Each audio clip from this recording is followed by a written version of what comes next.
हाफिज नूर साहब, किस तरह से आप देखते हैं, अभी आपने देवकीनंदन ठाकुर जी को भी सुना, उन्होंने सनातन बोर्ड की मांग उठा दी है। 16 नवंबर को वो भी सभी सनातनियों को दिल्ली पहुंचने का आह्वान कर रहे हैं। लेकिन जो अभी मौलाना तौकीर रजा का आपने बयान सुना, उसमें कुछ ऑब्जेक्शन लगा आपको या नहीं लगा? पहले तो वो शांतिपूर्ण प्रदर्शन की बात कर रहे हैं और उसके बाद 15 दिन बाद दोबारा आने की बात कर रहे हैं, और फिर क्या होगा, रूह कांप जाएगी, क्या हो जाएगा, क्या नहीं हो जाएगा, इस तरह के बयानात देकर आखिर एक वर्ग को भड़काने की कोशिश क्यों की जा रही है, जबकि वक्फ बोर्ड पर जो कुछ भी होगा वो कानूनी रास्ते से होगा, सरकार ये साफ कर चुकी है।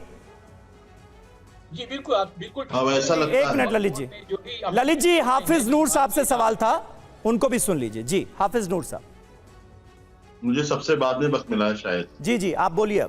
अब ऐसा लगता है कि कानून सिर्फ कमजोरों की ढाल है और सत्ता में बैठा हुआ व्यक्ति वो कुछ भी कर सकता है। उसे हर तरह की फ्रीडम ऑफ स्पीच है, हमें नहीं है। हमारे यहाँ कोई भी बोले, सुने 1955 में, 1995 में। और एक मिनट ललित मिश्रा साहब, आपने अपनी बात कह ली, अब सुनिए जरा उनको, हाफिज नूर साहब को भी सुनिए, दोनों पक्ष आने चाहिए। कांग्रेस ने सब किया हुआ है। हाफिज नूर साहब बोलिए। गिरिराज सिंह बोले तो भड़काऊ नहीं है, नितेश राणे बोले तो भड़काऊ नहीं है, हमें महाभारत की धमकी दी जाए तो उन लोगों के बयानात भड़काऊ नहीं है। अगर तौकीर रजा बोले तो भड़काऊ है, असदुद्दीन ओवैसी बोले तो भड़काऊ है, हाजी खान साहब बोले तो भड़काऊ है। मतलब मुसलमानों को बिल्कुल चारों तरफ एक तरह से जाल में बंद करने की कोशिश की जा रही है। उनकी जबानों पर बाकायदा लगाम है। और बाकी भारतीय जनता पार्टी से मनसली कोई भी शख्स है, अगर हमने भारतीय जनता पार्टी की आलोचना भी कर दी तो हमें साहब शर्जील इमाम बना दिया जाएगा, उमर खालिद बना दिया जाएगा।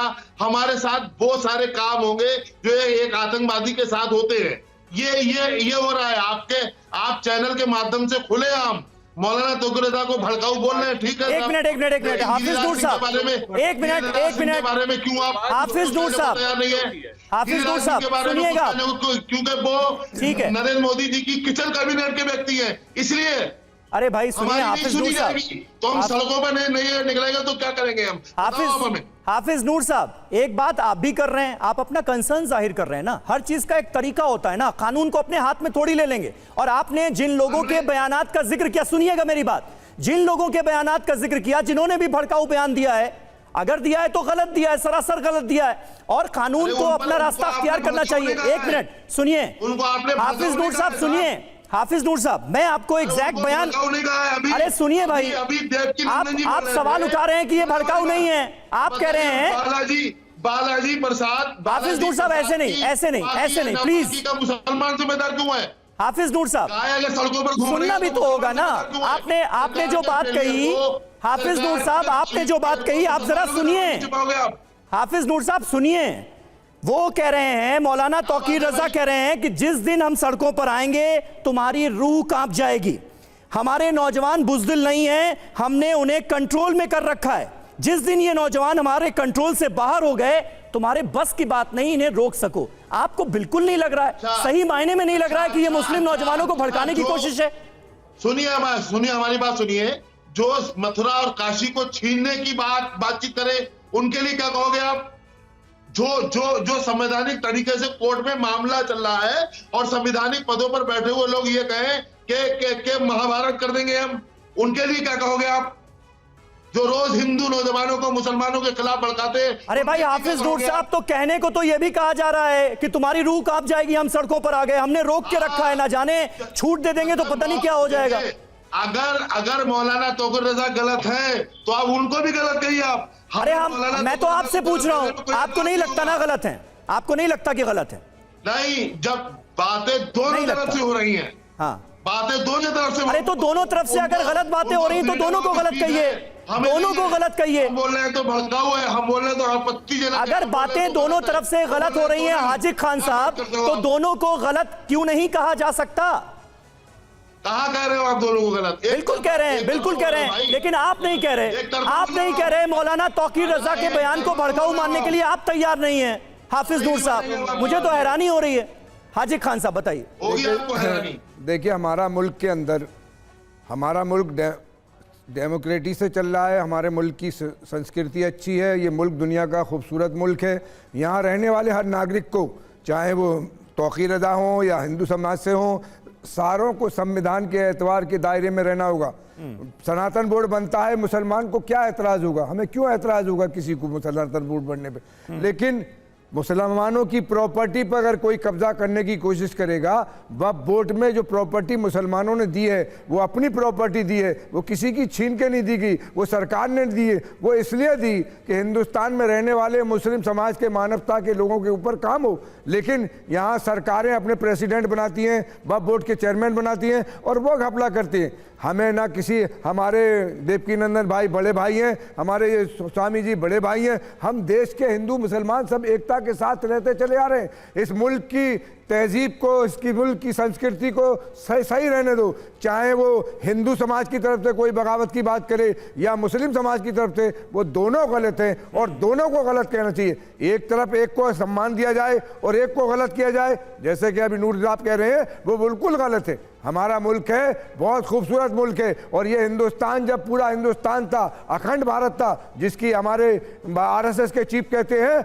मोहन भागवत जी के अखंड भारत को बनाना है। और जब ये अखंड भारत था तब अल्लामा इकबाल ने कहा था, जिसमें पाकिस्तान भी था, बांग्लादेश भी था, अफगानिस्तान भी था, लंका भी था, बर्मा भी था, इंडिया भी था, कि सारे जहां से अच्छा हिंदुस्तान हमारा, हम बुलबुलें हैं इसकी, ये गुलसिता हमारा, मजहब नहीं सिखाता आपस में बैर रखना, हिंदी है हम, वतन है हिंदुस्तान हमारा। ये दुनिया का खूबसूरत मुल्क है। इस मुल्क को, खूबसूरती को तोड़ने के लिए, चाहे वो हिंदू समाज इस मुल्क की भाईचारे को तोड़े, एकता को तोड़े, देश को खंडित करने की कोई बात करे, ये देश के हित में नहीं है, ये हमारे संविधान के हित में नहीं है। हमें सारे लोगों को भाईचारे के साथ रहना है। अगर इस मुल्क को सुपर पावर बनाना है और दुनिया का गुरु बनाना है, तो हिंदू और मुसलमान, भारत माँ की दो आंखें, हिंदू और एक मुसलमान, और उस भारत माँ की आंख को कोई फोड़ने की कोशिश करेगा तो हम उसके हाथ को तोड़ देंगे, चाहे वो कोई भी हो, मुसलमान हो, हिंदू हो, कोई भी हो। खान साहब, मैं राजकुमार शास्त्री जी, राजकुमार शास्त्री, इस तरह की पूछना चाह रहा हूं, एकजुटता की, भारत की एकता की, मिलीजुली संस्कृति की,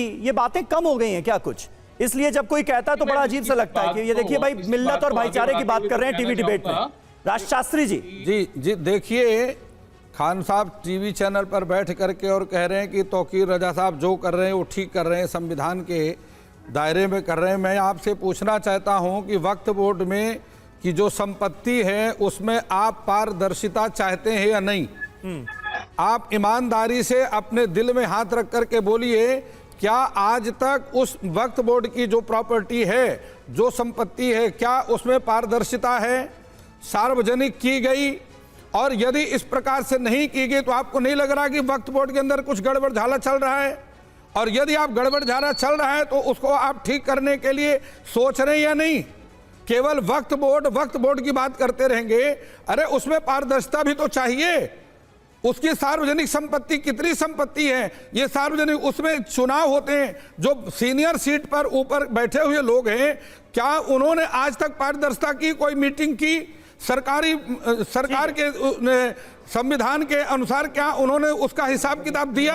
हाफिज साहब, ये जवाब दे दीजिए। हैं जो वक्फ बोर्ड के अंदर कमियां हैं, क्या आप नहीं चाहते कि वक्फ बोर्ड की कमियों को दूर किया जाए? ठीक है हाफिज शास्त्री जी, वक्फ बोर्ड की जो संपत्तियां हैं उसकी पारदर्शिता की अगर आप बातचीत कर रहे हो, तो वक्फ बोर्ड जब से वजूद में आया है, वक्फ बोर्ड सरकारों के मातहत है, सरकारों की देखरेख में है, सरकारों के बनाए हुए चेयरमैन बनाए जाते हैं उसमें, सरकारों के बनाए हुए उसके वो होते हैं, मेंबर होते हैं साहब।